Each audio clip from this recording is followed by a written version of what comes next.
The truth behind the exchange of rings.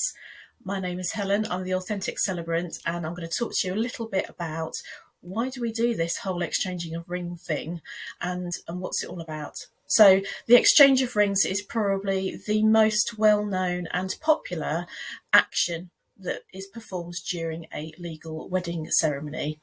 But that is all it is. It's a symbolic action. So that leads me nicely into truth number one.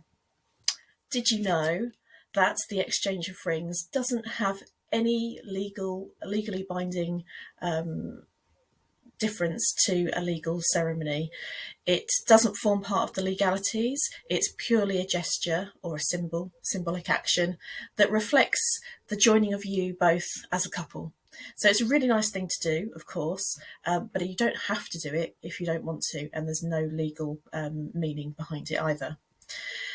The symbolic meaning of the rings has morphed and changed over time, and so despite a pretty murky history, which I'll share a little bit with you of it with you now, the exchange of rings is still one of the most popular symbolisms used in a wedding ceremony today, but there are also some alternatives.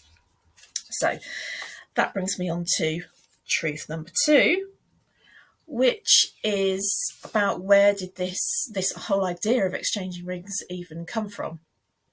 So to understand it, we have to go back in time to when marriage was considered to be a business transaction. So it was a business transaction between the groom and the bride's father. So we're talking way back when. And the sign of a successful deal was a ring being accepted by the bride herself, and this constituted her acceptance of the marriage and meant that full payment or dowry was made on delivery, i.e. when the bride showed up on the day of the wedding, everyone knew, okay, this is she's accepted, this is going to happen. But where does the ring finger come from? So traditionally, in Western cultures particularly, both the wedding and engagement rings are worn on the third finger of the left hand, and this is because in Roman times it was thought that the vein of this particular finger linked directly to the heart. So in Roman times, we became a little bit more romantic about it. It wasn't just a business deal, it was about linking to the heart and love.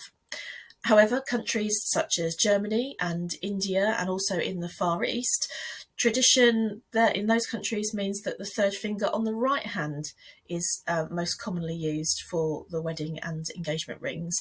And that's because this finger is linked to ideas of love and relationships, creativity, beauty, and romance.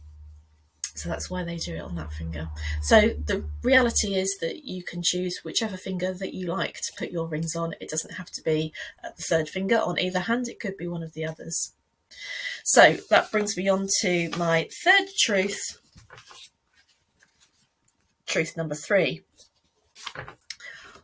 Why do we have precious metals that make our rings? So do you remember that business contract that I was talking about? So gold rings were traditionally used with that business contract because it is a precious metal and it's highly valuable, and definitely was way back then, just like it is today. And it's thought to be where the saying "as good as gold" comes from, because it's about that business deal, making that contract, exchanging that gold ring, and that being the binding contract between the two parties. So it's as good as gold. However, historically, the use of gold rings was usually only for the wealthy who could afford them. So for poorer families, they used a coin, and that coin was broken in two, half of it given to the bride, half of it kept by the groom, and that was the contract between the two people joining together as a couple. But these days, of course, we use any type of metal that we like. Gold is still used, and it's entirely up to you what you use. You could use silver, platinum, titanium. You can have a plain band. You can have stones in it. You could have the inside of the rings inscribed with a special message or a symbol.